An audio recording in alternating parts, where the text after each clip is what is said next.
Cricket, যেটা বাংলাদেশের by far number 1 sports ছিল, ইজ অন আ ডিক্লাইন।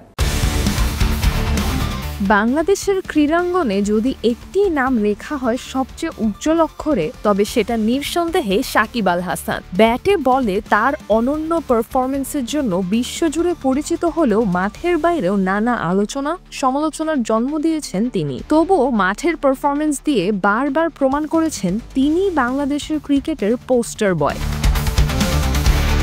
সাম্প্রতিক সময়ে দেশের এক শীর্ষস্থানীয় জাতীয় দৈনিককে দেওয়া সাক্ষাৎকারে এমনই একটি অবাক করে দেওয়া মন্তব্য করেছেন সাকিবেরই সাবেক সতীর্থ তামিম ইকবাল। সাক্ষাৎকারে তামিম বলেন, বাংলাদেশের ক্রীড়াঙ্গনের ইতিহাসে যদি একজনকে বেছে নিতে হয় তবে তা হবে সাকিব, এতে কোনো দ্বিধা নেই। তামিম আরও যোগ করেন, অনেকেই মনে করেন আমাদের মধ্যে শীতলতা বা দ্বন্দ্ব আছে, কিন্তু আমার দৃষ্টিতে সম্পর্ক সবসময় স্বাভাবিক ছিল। আমি তো নিজেকে সেরা বলে দাবি করিনি, বরং সবসময় বলেছি সাকিবই সেরা। এই বক্তব্য যে শুধু একজন সতীর্থের নয়, বরং একজন সত্যিকারের ক্রীড়া অনুরাগীর হৃদয় থেকে এসেছে তা স্পষ্ট বোঝা যায় তার ভাষ্য থেকে।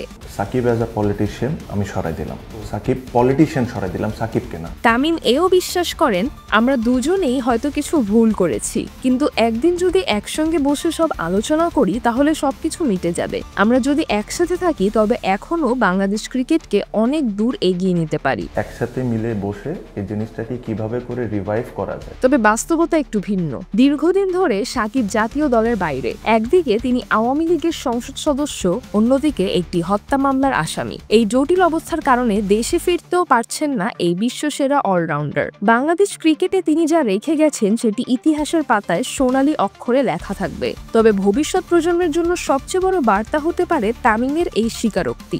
একসঙ্গে থাকলে একে অপরকে সম্মান দিলে সব ভেদাভেদ দূর করে আবারও গড়া যায় সাফল্যের নতুন অধ্যায়। সিজরাতুল আভা, দৈনিক আওয়ার বাংলাদেশ।